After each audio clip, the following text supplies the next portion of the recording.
ጄሪ አሁን ላይ አርግዣለሁ እያለች ነው ማለት ነው፣ እያስመልሳት ነው። እንግዲህ አሁን ላይ እንደሚታወቀው አምነን ያለበት ሁኔታ የእናቱን ገዳይ የሚፈልግበት ሰዓት ነው እንጂ ከጄሪ ጋር ሰጣ ገባ ውስጥ ወይም ደግሞ ይሄ ተፈጠረ እንዴ የሚልበት ሰዓት አይመስለኝም። ነገር ግን አሁን ላይ ጄሪ ይህንን ነገር ሆን ብላ አውቃ እንዳረገዘች ለማስመሰል የሷና የሜርሲ ሴራ ይመስለኛል እንጂ አሁን ላይ በዚህ አጭር ጊዜ ውስጥ በአንዴ ልታረግዝ አትችልም ብዬ ነው ማስበው። ምክንያቱም እንደሚታወቀው የፈለገ አምናን ከጄሪ ጋር ቢያድርም ራሱን የሚጠብቅ ሰው ነው ብዬ አስባለሁ። በዛ ስካር ያለው ነገር ቢያደርግም ነገር ግን አውቃ እንግዲህ ሜርሲ ጓደኛዋ በጣም ተንከሲስ የሆነች ሴት አለች አጠገቧ። ስለዚህ ያቺ ደግሞ እንግዲህ ጄሪ አምነንን የራሷ ለማድረግና ከሷ ውጪ ሌላ ሰው ጋር እንዳይሄድ በልጅ እንዳታሳቅፈው እፈራለሁ። ምክንያቱም ከዚህ ቀደም እንግዲህ ሜርሲ ለወይዘሮ ሰማሃል እህት አሁን ላይ የመጣችው ማለት ነው ስለሞተች እህቷ የመጣችው ለሷ የልጅ አክስት ልትሆኚ ነው ብላት ስለነበር እንግዲህ አሁን ላይ አውቃ ሜርሲና ጄሪ አስበውበት ተነጋግሮበት ያደረጉት ነገር በኔ በኩል ይመስለኛል። እናንተስ እስቲ ይሄን ነገር እውነት ነው ብላችሁ ታስባላችሁ ወይስ ይሄ ነገር ሆን ብሎ የታቀደበት ይመስላችኋል? ሐሳብ አስተያየታችሁን ኮሜንት ላይ ማስቀመጣችሁ እንዳረሱ። እንግዲህ አሁን ላይ ሲፈን እንዳቀደችው የወይዘሮ ሰማሃልን ገላታለች ማለት ነው። ምክንያቱም እናቷን ፈንዲን እንግዲህ ከዚህ ቀደም እዛ ቤት ለስራ ወይ ገብታ ይሆናል ወይም ደግሞ ከሰማሃል ጋር የሆነ ግንኙነት ይኖራቸው ነበር። ስለዚህ ያው ፈንዲ እዛ ቤት ውስጥ በምትሰራ ሰዓት ልጇን ይዛ በምትመጣ ሰዓት ልጇ ደግሞ ማነች አሁን ላይ ሲፈን ነች። ስለዚህ ሲፈን እዛ ቤት ውስጥ ለትዳር ሳይሆን የገባችው ወይም ደግሞ ለአምነን ለትዳር እጮኝነት እዛ ቤት ውስጥ ለመወዳደር ሳይሆን የገባችው ሰማሃልን ለመበቀል ነበር የገባችው ማለት ነው። እናቷን ስለገደሉባት እንግዲህ አሁን ላይ ሲፈን እንግዲህ ወይዘሮ ሰማሃል ይሆን ማን ይሆን እናቷን የገደሉባት አላወቀችም። ነገር ግን እሷ ያው ፈንዲ እነ ሰማሃል ቤት ስለምትሰራ ልትገላት የምትችለው ራሷ ሰማሃል ነች ብላ ነው እንግዲህ አስባ በዛ ባገኘችው ትራስ አፍና ሰማሃልን ልትገላት የቻለችው። እንግዲህ አምነን ከዚህ ቀደም ራስን ጠብቅ ብላው ነበር ሰማሃል። አምነን ሰማሃል በዚህ ሙድ ውስጥ ሆና እናቱ በዚህ ስቃይ ውስጥ ሆና መሄድ አልነበረበትም። ምክንያቱም እንደሚታወቀው ሜርሲ በዚህ በኩል ጄሪን እንግዲህ የማይሆን መድኃኒት ቀይራባት የማይሆን መድኃኒት ወስዳ ላትሞት ተርፋ ነበር። ከዛ ተርፋ ግን በዛ ግርግር ውስጥ ወይም ደግሞ በዛ ሰርግ ውስጥ ሰርግ በሉት ትንሽ ድግስ ደግሶ ነበር። ያ ደግሞ ምንድነው አምነን ለጄሪ ቀለበት እያሰረላት ነው ማለት ነው። ጋብቻ ነው ዞሮ ዞሮ። ስለዚህ ለሚስትነት የመረጣት ጄሪ ነበር። ግን አምነን በልቡ ሳይሆን ወይም ደግሞ ፈልጎ ሳይሆን ወይም ደግሞ ከልቡ ሳይሆን አሁን ላይ ጄሪን የመረጣት በቃ ፊት ለፊት አሁን ላይ በቤሊ እልህ ነው እንጂ ጄሪን የመረጣት ኖርማሊ ወዷት አፍቅሯት አይመስለኝም ጄሪን የመረጣት። ምክንያቱም ሁሉም ነገር ሲሆን ቤሊ ላይ ነው ሄዶ የሚያላኩት። እሱ ደግሞ ሄዶ ቤሊ ላይ ነው የሚጮህባት።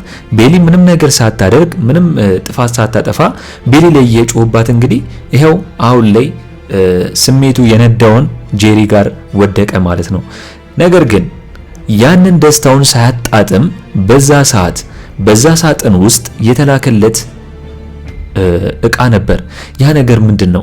የተቆረጠ እጅ ነበር እንግዲህ በዛ ሳጥን ውስጥ የተላከለት ወይም ደግሞ በዛ ካርቶን ውስጥ የተላከለት ማለት ነው። ስለዚህ የነሱን አንድ መሆን ወይም ደግሞ የቤተሰቡን ደስታ የማይፈልግ ሌላ ሰው አለ። ምክንያቱም ድርጅት አላቸው። በዛ ድርጅት ደግሞ እንግዲህ ሌላ የሚቀናቀናቸው ወይም ደግሞ ከነሱ ጋር መስራት የማይፈልግ ወይም ደግሞ ጠላት ምን ጊዜም ይኖራል። ስለዚህ ያ ጠላት ግን አሁን ላይ እዛው አብሯቸው የሚኖረው ሜርሲ በዚህ ነገር ውስጥ እጇ ሊኖርበት ይችላል ብዬ ነው ማስበው። እስኪ እናንተስ በዚህ ጉዳይ ምን ታስባላችሁ? ሐሳብ አስተያየታችሁን ኮሜንት ላይ ማስቀመጣችሁ እንዳረሱ። እንግዲህ አሁን ላይ ድር ልብ አንጠልጣይና እያጓጓ ያለ ድራማ እየሆነ መጥቷል ማለት ነው። እንግዲህ በክፍል 11 የሚሆኑትን ሁላችንም እየተወያየን ፕሬዲክሽን እያደረግን እንግዲህ የምንቀጥል ይሆናል። እናንተም ይህንን ቪዲዮ ላይክ በማድረግ ይጀምሩ። እንግዲህ አምነን በእናቱ ሞት አዝኗል። ምክንያቱም እናቱ ከመሞቱ በፊት ሁሉንም እየሄደ እየጠየቃቸው ነበር። ምክንያቱም ከዚህ ቀደም እንደዚህ የመሆኗ ሚስጥር ምንድነው? መጀመሪያ ከመሞቷ በፊት የታመመችው ስለነበር በዛ የታመመችው እንግዲህ የዛን ቀን ቤሊ ገብታ ነበር ብለው ነው ሁሉም። ሜርሲ በተለይ ስታቃጥር ነበር ነገሩን የምታቀጣጥለው። እንደገና ቤሊን ከአምነን ጋር እንዳይሆን ድንጋይ ስትደረምስ የነበረችው ማነች? ሜርሲ ነች። ስለዚህ አሁን ላይ አምነን ሜርሲ አጠገቡ ያለችው አክስትየው እንግዲህ መጥፎ እንደሆነችና ጥሩ እንዳልሆነች መንቃት አለበት። ካልሆነ ግን ሜርሲ እንደጀመረችው አሁን ላይ ከባድ ሆና ነው የምናገኛት ማለት ነው። እንግዲህ አሁን ላይ እንደሚታወቀው ያው ሰምሃል ሞታለች። ስለዚህ የሰምሃል እህት መታ አምነንን ልትጠብቀው ወይም ደግሞ እዛ ቤትም ልትኖር መታለች ማለት ነው። ሜርሲ አሁን ላይ ሰምሃል ብትሆን ራሷን እንዳዛዥ ለመቁጠር አስባ ነበር። ነገር ግን ከሰምሃል የባሰች ወይም ደግሞ የሰምሃል እህት እንግዲህ እዛ ቤት ልትኖር መታለች ማለት ነው። ስለዚህ ድሮም ቢሆን አሁን ላይ የሰምሃል እህት ሜርሲን አትወዳትም። ምክንያቱም ሜርሲ ክፉ ስለሆነችና በጎ ምግባር ስለሌላት እንደገና ደግሞ ከባድ ሰው ስለሆነች፣ ስለዚህ አሁን ላይ አምነንን እንግዲህ ያው የሰምሃል እህት መጠበቅ መከታተል አለባት ብዬ ነው ማስበው። ሁሉም ያሳዝናል በአሁኑ በተፈጠረው ነገር። ምክንያቱም ወይዘሮ ሰምሃል እንግዲህ ለቤቱ ድባብ እንደገና ደግሞ ሞገስ ናቸው ምንጊዜም ማለት ነው የቤቱ። ስለዚህ እሷ ስትሞት እንግዲህ ሰራተኛዋ እንደገና ቤሊንም ሁሉም አልቅሰዋል። እንደገና የገደለቻትም ጭራሽ እዛ ጋር ስታስመስል ነበር። በጣም እኮ የሚገርም ነው። እዛው ጋር በተራስ ገላት። እንደገና ደግሞ ሲፈን የምትባሏ እዛው ጋር እያለቀሰች የምታስመስለው ነገር።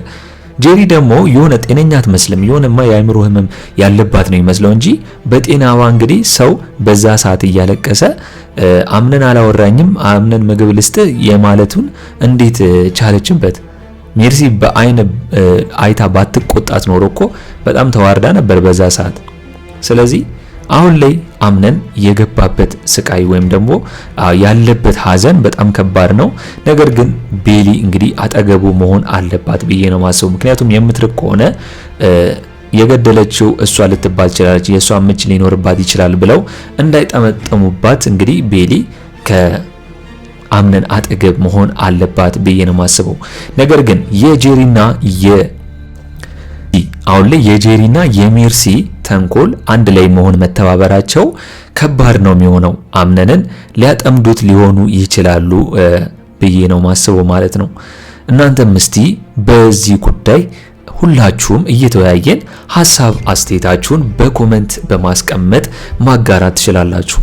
በሌላ በኩል ደግሞ ሜርሲ እንግዲህ ሲፈንን አጠገቧ ሆና ልታወጣጣት ነበር ማለት ነው። አሁን ላይ የሰምሃል ሞት የሁላችንም ሀዘን ነው። ነገር ግን አንቺ ያዘንሽ አትመስይ ምናምን ብላ ነገር ፈልጋ ሲፈን የያዘችው ነገር ካለ የደበቀችው ነገር ካለ፣ ምክንያቱም ሲፈን የተረጋጋ ልጅ ስለሆነች ዝም ያለ ልጅ ስለሆነች የሆነ ነገር ይኖራታል ብላ ታስባለች። እንደ ጄሪ ቀላል ሴት አይደለችም ሲፈን ማለት ነው። ምክንያቱም ከሜርሲ ጋርም መቼም መስራት ስለማትፈልግ ማለት ነው።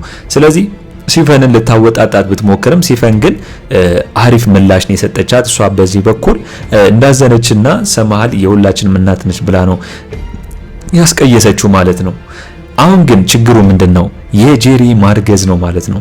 አሁን ላይ አምናን የጄሪን ማርገዝ እውነት ይቀበላታል? ልጁ እንዲወለድ ይስማማል ወይስ አይስማማም? ምክንያቱም አሁን ላይ ስሜቱ ነርቶት ነው እንጂ ከጄሪ ጋር ሊያድር የቻለው ይሄ ነገር ሊፈጠር የቻለው እሱ አሁን ላይ ልቡ እልህ ይዞት ነው እንጂ ከቤሊ ውጪ ወደ ውጪ ብዬ ነው ማስበው። እናንተስ? አሁን ላይ እንግዲህ በዘፈቀደ ወይም ደግሞ ስሜት ነርቶት ከጄሪ ጋር ሆነ እንጂ ከቤሊ ጋር ቢሆኑ ደስተኛ ባለትዳሮች ጥምረት ይወጣቸዋል ብዬ ነው ማስበው።